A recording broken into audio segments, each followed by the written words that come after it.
Hello and welcome to game changers. मेरा नाम है आकाश और बात करेंगे केकेआर की, अजिंक्य रहाणे की और अंकुरिश रघुवंशी की।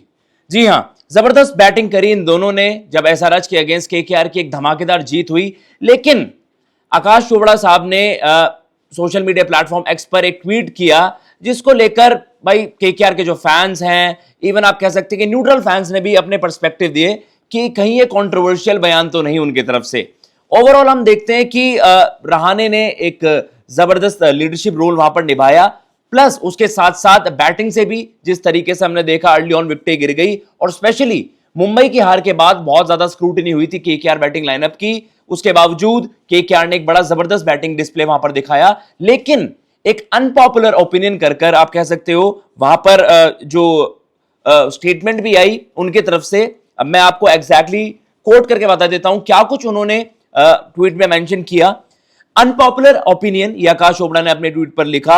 Specially a day after KKR wins by 80 runs and both Rahane Raghuvanshi scored runs. कि भाई अनपॉपुलर ओपिनियन जरूर हो सकता है, आपको लगेगा क्योंकि एक धमाकेदार जीत हुई है केकेआर की 80 रनों से और रहाणे और रघुवंशी दोनों ने कंट्रीब्यूट करा। रघुवंशी का तो टैलेंट की दुनिया बात कर रही है कि इतनी यंग एज में जिस मैच्योरिटी के साथ वो बैट करते हैं, लेकिन उसके आगे क्या कुछ कहा उन्होंने कि भाई if KKR really wants to realise the full potential of the batting fire power, मतलब केकेआर अपनी बैटिंग फायर पावर का फुल यूटिलाइजेशन करना चाहती है, देन उन्होंने जो ये चीज कही है, जो स्टेटमेंट है वो एग्जैक्टली बहुत ज्यादा कंट्रोवर्शियल हो गई है कि they must not play Rahane and Raghuvanshi together, कि भाई इनमें से एक ही खिलाड़ी वहां पर खेल सकता है क्योंकि उसके अलावा आपके पास बैटिंग फायर पावर है, रिंकू हैं, रसल हैं और आपके पास बाकी बैटर्स भी हैं। स्पेशली 8-9 बल्लेबाज के साथ जब केकेआर की टीम उतरती है तो आपके पास एक अच्छा खासा बैटिंग लाइनअप है। लेकिन उसके आगे उन्होंने क्या कुछ कहा, एक शॉकिंग स्टैट है कि भाई Rinku has batted 16 balls in an innings only twice since the start of the last season. तो कहीं ना कहीं यही उन्होंने बात कही कि रिंकू सिंह को उतना समय नहीं मिल रहा है क्रीज पर जो उन्हें इंपैक्ट क्रिएट करने के लिए चाहिए, वहां पर उतनी गेंदें वहां पर चाहिए। लेकिन उन्होंने एक शॉकिंग स्टैट बताया कि भैया उनको 15-16 गेंदों से ज्यादा ही नहीं मिल रही है वहां पर। उसके अलावा जब उन्होंने कहा कि second time was yesterday, Venky must not bat at 5, कि वेंकी अय्यर को भी आगे बैटिंग करनी चाहिए, स्पेशली जब हम देख रहे हैं कि सुनील नरेन, क्विंटन डिकॉक वहां पर ओपन करते हैं एंड देन आपके 3-4 तक वो, और मतलब रहाणे को वहां पर हटा दीजिए तो आपको ये लगता है कि हाँ रहाणे और अंकुरिश रघुवंशी वो उस तरीके की बैटिंग कर सकते हैं कि आपके पास वो 170s 180 वाले स्ट्राइक रेट्स पर, जो हायर स्ट्राइक रेट्स की हम बात करते हैं, उस तरीके से नहीं कर सकते। लेकिन स्टिल सिचुएशन देखकर और आप कह सकते हैं कंडीशंस देखकर वो भाई अपनी बेस्ट पोटेंशियल के साथ बैटिंग करते हैं, जो कि रहाणे और अंकुरिश रघुवंशी ने वहां पर करके भी दिखाया है। तो कहीं ना कहीं यही सवाल उठाया है आकाश चोपड़ा ने और आप कह सकते हैं इनके इस ट्वीट के बाद बहुत ज्यादा रिस्पॉन्सेज भी आए, केकेआर फैंस के ज्यादा रिस्पॉन्सेज आए कि भाई फिर तो आपका वही हाल होगा जैसे एसआरएच वन डायमेंशन बैटिंग करती है और जो मुंबई के अगेंस्ट केकेआर की टीम वहां पर एक्सपोज हो गई थी। आपने देखा वानखेड़े जैसी एक अच्छे खासे बैटिंग सर्विस पर भी केकेआर की पूरी टीम लड़खड़ा गई क्योंकि हम देख रहे थे एक ही तरीके से वन डायमेंशनल क्रिकेट वहां पर खेल रही थी केकेआर की टीम और हर कोई खिलाड़ी आप कह सकते हैं ऑन स्लॉट करने के चक्कर में, आप कह सकते हैं पावर हिटिंग करने के चक्कर में या फिर डोमिनेट करने के चक्कर में वहां पर अपनी विकेट फेंक कर जा रहा था। तो कहीं ना कहीं इस चीज को लेकर आपका भी क्या कहना है कमेंट बॉक्स में जरूर मेंशन करिएगा, क्योंकि यहां पर आकाश चोपड़ा ने साफ सवाल उठाया कि भाई जो बैटिंग फायर पावर है केकेआर की वो पूरी तरीके से यूटिलाइज नहीं हो पा रही है। तो उनका ये मानना है, उन्होंने कहा स्पेशली आप लोग सवाल भी मेरे पे उठा सकते हो कि भाई आज ही केकेआर जीती है और एसआरएच को बड़े धमाकेदार तरीके से हराया है, 80 रनों से हराया है, लेकिन उन्होंने कह दिया कि Rahane and Raghuvanshi must not play together.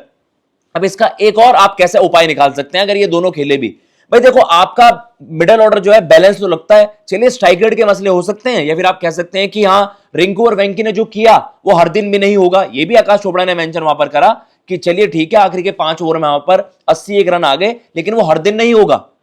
आपको अपने इन बैटर्स को, रिंकू को और वहां पर वेंकी को ज्यादा वहां पर गेंदें देनी होंगी ताकि वो इंपैक्ट क्रिएट कर पाए। लेकिन क्या कुछ इसमें बदलाव हो सकता है, या तो आप सुनील नरेन को वापस से भाई पीछे ही वहां पर भेज दें, चलिए वो एक आप कह सकते हैं कि एक पंट ऐसा काम आया केकेआर के ओवर द ईयर्स हमने देखा है जो काफी सक्सेसफुल हुआ, स्पेशली 2024 के सीजन में Sunil Narine highest run getter थे केकेआर की तरफ से। तो वो चीज है कि भाई जब आपके लिए क्लिक करता है तो आपको अच्छी सारी चीजें अच्छी लगती हैं, लेकिन अभी नरेन उस तरीके से क्लिक नहीं कर रहे हैं। लेकिन अगर देखा जाए एक मैच में उनके रन्स भी आए थे, जब हमने देखा था जो पहला ही गेम था आई थिंक केकेआर का, वहां पर भी हमने देखा था कि आरसीबी था, तो वहां पर भी यही था कि रन्स आ गए नरेन की तरफ से भी, लेकिन वहां पर मिडल ऑर्डर उस तरीके से आप कह सकते हैं वो मतलब कोलैप्स वहां पर कर गया। तो दिक्कत यही है कि भाई जब आप ओवर रिलाय करते हो अपने मिडल ऑर्डर और लोअर मिडल ऑर्डर से, तो फिर हम देखते हैं कभी कभार वो कोलैप्स हो जाते हैं। लेकिन अगर ओवरऑल देखा जाए तो इसको आप किस तरीके से, इसका एक शॉर्ट सॉल्यूशन क्या हो सकता है? या तो आपके क्विंटन डिकॉक हैं, फिर आपके पास रहाणे भी हैं, और फिर आपके पास वेंकी हैं, और आपके पास रघुवंशी हैं। तो कहीं ना कहीं या तो आप इन चारों को खिलाएं और रहाणे को आप पीछे वहां पर भेज दीजिए, तो आप इन्हें अकोमोडेट कर सकते हैं इन अ सेंस कि आप इन दोनों को वहां पर उस टीम में ऐसा बैलेंस टॉप 4 रख सकते हैं। एंड देन आपके पास बैटिंग फायर पावर है कि आपके पास रिंकू भी हैं, रसल भी हैं, आपके पास रमनदीप उस तरीके से यूटिलाइज नहीं हो पा रहे हैं, तो आपके पास बैटिंग अच्छी खासी है। स्पेशली मोइन अली भी हैं। अब मोइन अली, उन्होंने जैसा सरफेस था वहां पर तो मोइन अली को खिला दिया। तो यही चीजें हैं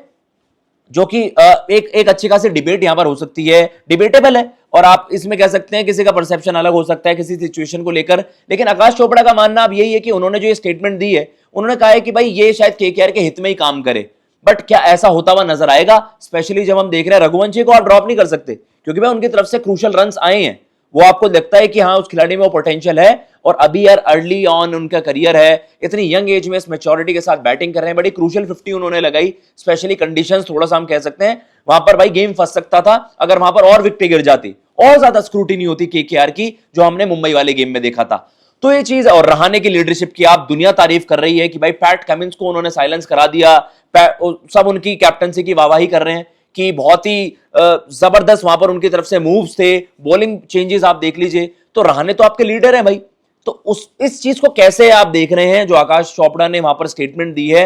क्या आपको लगता है कि इसका एक सॉल्यूशन हो सकता है, या फिर आपको लगता है कि जो आकाश चोपड़ा साहब ने कहा है उस स्टेटमेंट को आप अपनी तरफ से खारिज करते हैं? तो कमेंट बॉक्स में जरूर मेंशन करिएगा आपका क्या कुछ कहना है इस वीडियो को लेकर। फिलहाल मैं लेता हूं इजाजत। जय हिंद, जय भारत।